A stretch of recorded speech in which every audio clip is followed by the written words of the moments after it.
ईशा है जो बिंदिया को खिलाने वाली है। कांच के लड्डू उसी समय वहाँ पर हमारा सूरज है।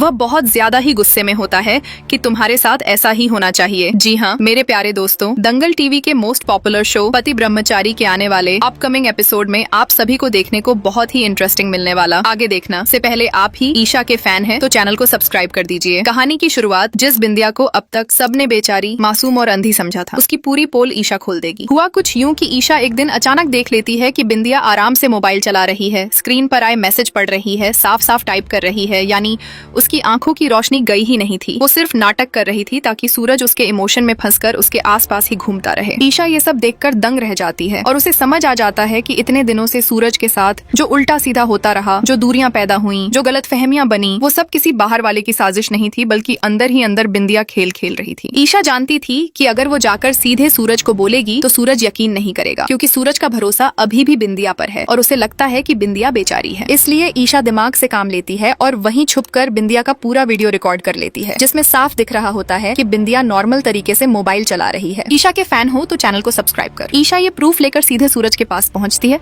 और कहती है कि सूरज, बिंदिया ने तुम्हें बेवकूफ बनाया है। वो देख सकती है, उसकी आंखों की रोशनी बिल्कुल ठीक है, वो सिर्फ सहानुभूति लेने का नाटक कर रही थी। लेकिन जैसा ईशा ने सोचा था वैसा ही होता है। सूरज उसकी बात पर तुरंत भरोसा नहीं करता। उसे लगता है कि ईशा जलन में या गुस्से में कह रही है, क्योंकि हाल ही में उनके बीच भी दूरियां आई थीं। तब ईशा बिना कुछ बोले फोन का वीडियो ऑन करके सूरज को दिखा देती है। वीडियो में सूरज अपनी ही आंखों से देख लेता है कि बिंदिया आराम से मोबाइल टाइप कर रही है, चैट पढ़ रही है। मतलब जो वो इतने दिनों से रोना रो रही थी कि मुझे कुछ दिखाई नहीं देता, वह सब बनावटी था। ये देखकर सूरज के पैरों तले जमीन खिसक जाती है। उसका चेहरा सुन्न पड़ जाता है, अंदर से उसका भरोसा चटक जाता है और उसे समझ आता है कि किसी और ने नहीं, उसी लड़की ने उसके प्यार और उसकी मासूमियत का इस्तेमाल किया, जिस पर उसने सबसे ज्यादा भरोसा किया था। ईशा के फैन हो तो चैनल को सब्सक्राइब कर। लेकिन मसला यहीं खत्म नहीं होता, क्योंकि इस प्लान के पीछे सिर्फ बिंदिया ही नहीं थी, धागा कहीं और से भी खींचा जा रहा था। ईशा को बाद में पता चलता है कि जब बिंदिया मेकअप कर रही थी और खुद से बात कर रही थी कि आज फिर सूरज मेरे हाथों की कठपुतली बन जाएगा, तभी अचानक ईशा वहाँ पहुँच गई और उसने सब सुन लिया। वहीं से ईशा को शक हो गया कि कोई तीसरा भी उसे भड़का रहा है। धीरे धीरे धागे खोलते खोलते उसे गुलाब सिंह का नाम मिलता है। असल में गुलाब सिंह नहीं चाहता था कि सूरज और ईशा फिर से एक हो जाएं,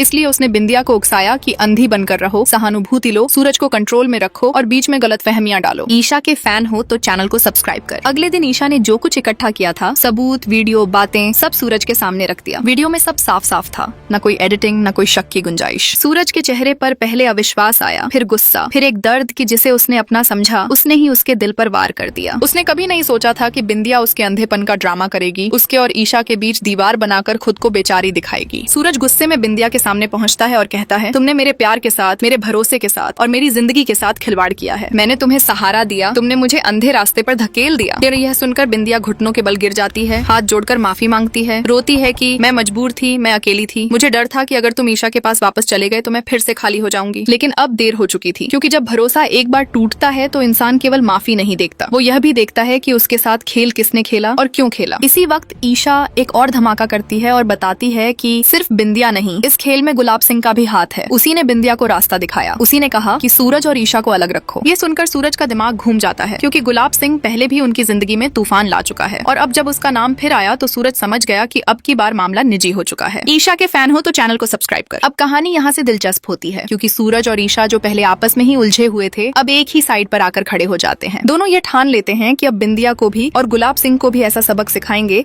कि अगली बार कोई भी उनकी जिंदगी में झूठ और ड्रामे के सहारे घुसने की कोशिश न करे। ईशा पहले ही कह चुकी थी कि वो चुप बैठने वालों में से नहीं है, उसने जितना प्यार किया है उतना ही लड़ना भी जानती है, और ये बात सूरज भी अब समझ चुका है। द क्रिएटर की रिपोर्ट में अब यह भी सामने आता है कि आगे के ट्रैक में बिंदिया का असली चेहरा सबके सामने आएगा। घर वाले भी डर जाएंगे कि जिस लड़की को उन्होंने दया दिखाकर घर में रखा था, वो तो सबको ही बेवकूफ बना रही थी, और गुलाब सिंह की साजिश भी झकजाहिर हो जाएगी। ईशा के फैन हो तो चैनल को सब्सक्राइब कर। अब दूसरी तरफ चल रही है काव्या, आरव और दादी वाली ट्रैक की कहानी, जो उतनी ही मसालेदार है। यहाँ पर